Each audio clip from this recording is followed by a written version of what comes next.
ekuthiwa umphafa. Lesihlahla ekuthiwa umphafa abantu abaningi basazi ukuthi umlahlankosi. Umlahlankosi-ke abantu abaningi iy'mpande abangayinakile kakhulu isho ey'ntweni zokwelapha, kanti iy'mpande esebenza kakhulu umlahlankosi. Umlahlankosi iyona nduku le okulandwa ngayo amadlozi. Uma ungenawo ey'ntweni zakho ekulandeni amadlozi, usuke umuntu osengabi nalo ulwazi lwayo. Kodwa noma phela ungenza ngayakho indlela, angisho ukuthi ayisebenzi uma umingekho emthini yakho. Kodwa kuleyo engicabangayo nale engiyenzayo mina, umlahlankosi induku le efuneka ihlezi ikhona ngaso sonke isikhathi. Ngoba le nduku lena nawo uyayazi noma ngabe kuthiwa kwenziwani iyasebenza ekutheni mase kulandwa idlozi. Noma ngabe kuthiwa kushona umuntu endaweni ethile kusetshenziswa sona isihlahla sambe siyolandwa lapha yana ehlathini, sifike sibekwe phezu kwesicephu kuyolanda umuntu esibhedlela oseshonile noma nalapha adluliswe ekhaya kuthiwa akahamba ayongena lapha abehlala khona useyagoduka hambe sikhulunyiswa futhi isihlahla lesi isona isihlahla lesi esizomthatha size siyomfaka ethuneni simbeke nasekhaya noma sidabula amazwe. Into engiyibone ngawo umlahlankosi ukuthi isihlahla esabhekwa sajulelwa amakhosi namathonga namadlozi. Isihlahla ngalesi isona esingasebenzisa kakhulu ekulandeni izinto eziyimimoya noma izinto ezingamagugu nabantu bethu. Noma bekuthiwa umuntu ukuliphizwe uyalanda olesihlahla somlahlankosi. Leli sihlahla isona esithandwa abantu abalele namadlozi, konke nje okuyimoya yethu thina abantu abamnyama, thina esikholelayo ey'ntweni eziyisintu. Yebo lesihlahla ngithi angikhulume ngaso ngisiveze njengesihlahla esiyinhlahla, njengesihlahla esiyigugu, njengesihlahla esingamele umhlaba wonke.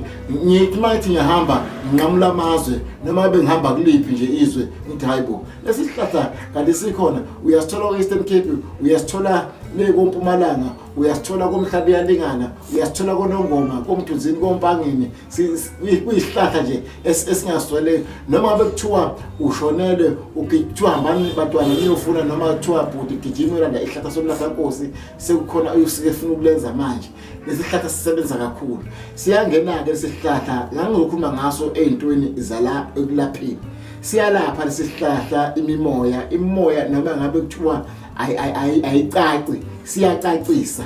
Noma ngabe kuthiwa uvaliwe emsebenzini noma kuthiwa wenzani entweni zakho ezubungoma noma ezizithunywa noma to zamagobongo, singena kakhulu sigxile ngoba senzele khona ukuthi silande umuntu, sixhumene nomuntu, sumngani nomuntu, sihlangene siyinyama kumuntu. Isona lesihlahla ngithi abantu abakhumbule ngaso ngoba seyifa lethu. Futhi noma wena ungangasibheka usithande usibheke ukuthi lesihlahla hayi uyasibuka njengesihlahla nje. Lesi sihlahla lesi ngingathi hayibo kanti sihlone kabili izihlahla. Sikhona isihlahla ethiwa umphafa esithola e-Eastern Cape, kukhona isihlahla silapha la KZN. Lesi sihlahla lesi sisebenza kakhulu, sisebenzela wena ukuthi ube yigugu. Siyathathwa-ke sithakwe sifakwe ey'ntweni zokugeza isinyama, zokugeza amathunzi, zokugeza iy'nhlahla. Mina into engiyithanda kakhulu umuntu inhlahla, ukuthi umuntu angahlali evalelekile ngoba lesi sihlahla ngoba usibona sigcwele umhlaba wonke sisebenza izinto eziningi.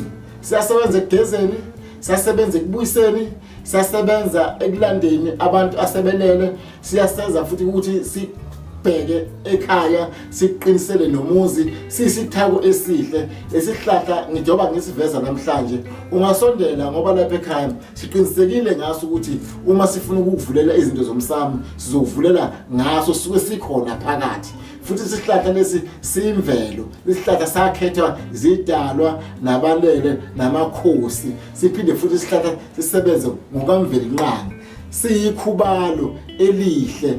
Uyabona nje ngengathi ukuthinta kwezami zamavidiyo noma kwezinye zami zasemsakazweni lapha ngeke ngikhulume khona ngaso. Mina ngisithembe kakhulu ey'ntweni zamaphanda.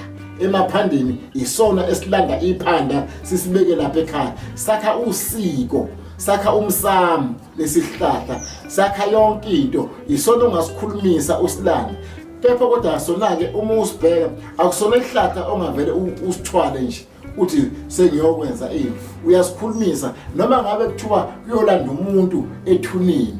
Kufanele uhlale ukwazi ukuthi lesi sihlahla kufanele usihambele nemali emhlophe, ufike uyigqibe phansi leyo mali bese uyacela ukuthi ngizokha wena-ke indoda endala, ngizolanda umfowethu sifuna ukusebenzisa, bese ukho igatsha laso bese uhambe naso uyosikhulumisa. Siwumuntu siyalalela, sifike usikhulumise siyenze lento oyishoyo.